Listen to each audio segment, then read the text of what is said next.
I don't mean to sound hard-hearted about this, but I believe that if you reach a certain age, and if you really haven't achieved very much in your own terms, I don't think you can ascribe this to bad luck or a difficult childhood or any other external factor. I personally feel that your strength of character does come into question at that point. And let me make it clear that your definition of success may be different from the next person. I'm not implying that you need to have a fat bank account or a Rolls Royce to be successful. But if having those things is integral to your definition of success, then that's what you should be aiming for. When I talk about developing character, it's pretty hard to focus on character when you've got credit card payments to make and 100 other things to worry about. Well, here's my opinion. If these people had given a bit more thought to building a strong character over the years, maybe their credit card payments would be a little more manageable at this point. But it's never too late. According to Aristotle, 52 is the age at which a man's philosophy is fully formed. But it's okay to run a little behind schedule as long as you recognize it and do something about it. And you don't need volumes of books or the library in order to create a personal philosophy that will help you to achieve your goals. You can do that anywhere. You can do it right here. In fact, we could all do ourselves a favor by developing the philosophy of an ant. There are at least 2 reasons why ants are unique and important. For one thing, an ant always knows where it wants to go, and it keeps trying to find a way of getting there, no matter what. If you put a pebble in front of an ant, the first thing it does is try to find a way around the pebble. It tries to go one way. If it can't get around there, it tries to go the other way. And if it still can't get around, then it tries to climb over the pebble. And if for some reason it can't climb over the pebble, it will try to lift the pebble, even though the pebble may be hundreds of times larger than the ant itself.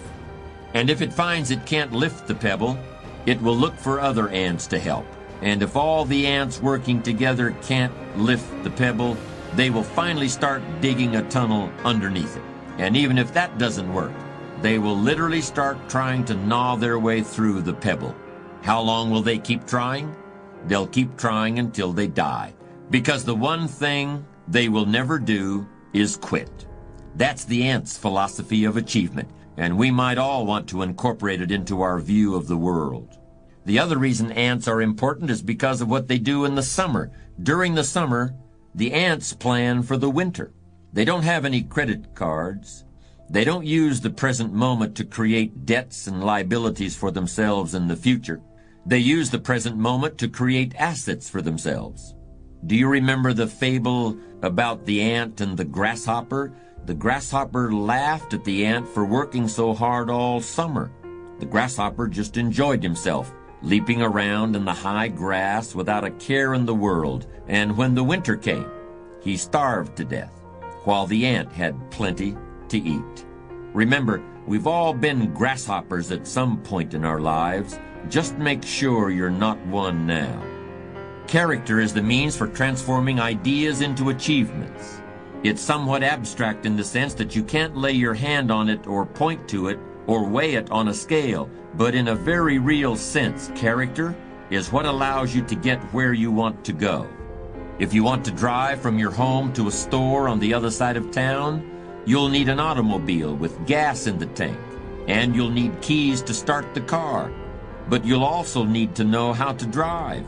You'll need judgment based on life experience to tell you when to step on the brakes if the light up the street changes to red. You'll need a true intention to reach your destination so that you don't keep stopping for coffee and a piece of pie every 10 minutes. You'll need to know how much time to allot to the trip so you can get home in time for whatever else you have to do. And you'll need enough maturity to call and say you're going to be late if you get stuck in a traffic jam. You can't lay your hand on any of those things, and you can't measure them with a yardstick. But they're as important to reaching your destination as the car or the gas or the keys to start the engine. They are analogs of character. There are all sorts of ways to keep track of the condition of a motor vehicle. You can look at the tires to see whether they've worn out their tread. You can look at the odometer to see how long it's been since you've changed oil. and you can turn on a switch and then walk around the car to see if the headlights and the taillights are working properly. There are objective indicators of the condition of your car. Similarly, there are ways of objectively evaluating your achievements. Most people don't take advantage of them as often as they should, but they're available nonetheless. For example, you can put together a financial statement in order to determine your net worth. You can hire an appraiser in order to learn the market value of your house. You can compare where you were 10 years ago to where you are now in order to determine the degree of progress you've made in your life. As I've tried to explain, achievement depends on character in the same way that a successful drive to the grocery store depends on knowing when to apply the brakes and when to step on the gas. But how can you know if your character is in good enough shape to get you where you want to go? To continue the metaphor we've been using, there are ways of discovering whether you still know how to drive without having an accident. I believe there are ways of evaluating the strength of your character that are almost as clear as the depth of tread on a tire or the amount of gasoline in the tank of an automobile. In order to use these techniques for character evaluation, all you need is a commitment to be ruthlessly honest with yourself. At first, that kind of ruthless honesty may include a little bit of pain, but once you accept the fact that character is basic to achievement, you'll gladly pay the price. Just as the gas gauge of a car indicates full and empty, with several demarcations in between, you can learn whether your character has enough fuel to get you to your life's destination. You can learn to tell whether you're on full or empty or somewhere in between. But while a car runs on only one fuel that is indicated by a single gauge, character, in my opinion, can be evaluated by 4 different imaginary gauges.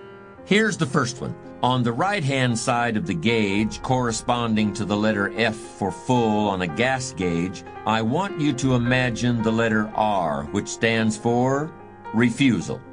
And on the left side of that gauge, I want you to imagine the letter C, which stands for complacency. If your character is good and strong, there are certain things that you simply refuse to accept in yourself or in other people. In your work, you refuse to accept anything less than your best effort. That doesn't mean that things will always work out exactly as you hoped and intended, but that's not the point. There will always be variables you can't control, but your effort level should always be maxed out regardless. With your family, your commitment should be just as strong. You should simply refuse to compromise in any area where your family needs and welfare are concerned. And with yourself, in your personal life, you should similarly refuse to accept pettiness or dishonesty or unethical behavior in any form. That's the right-hand side of the first character evaluation gauge. On the left hand is the letter C, which stands for complacency. But it also could be the letters LIS, standing for let it slide, or even WTDA for what's the difference anyway. Ask yourself where you stand on that scale. Do you have enough good, strong refusal to achieve what you want to achieve? If not, it's time to make a pit stop right now.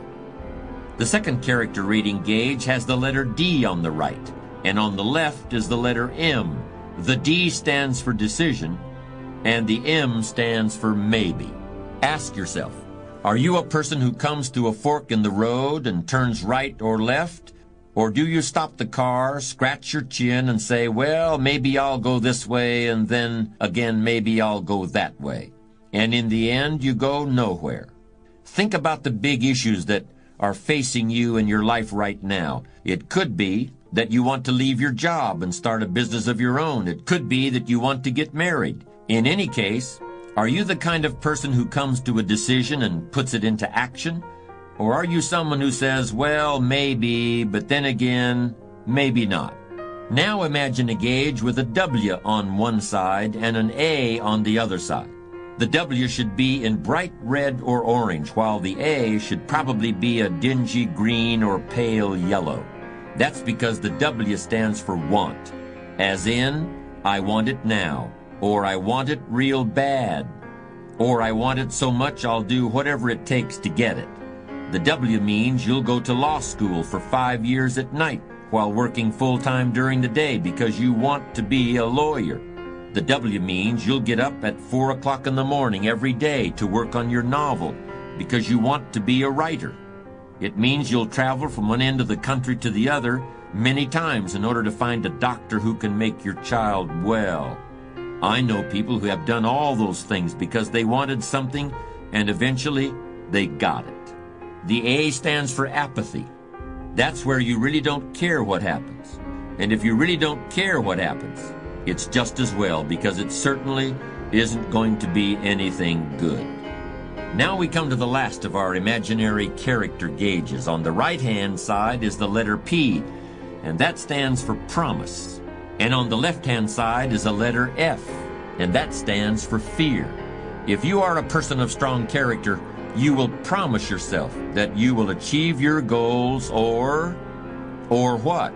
It doesn't matter, because you never consider that possibility.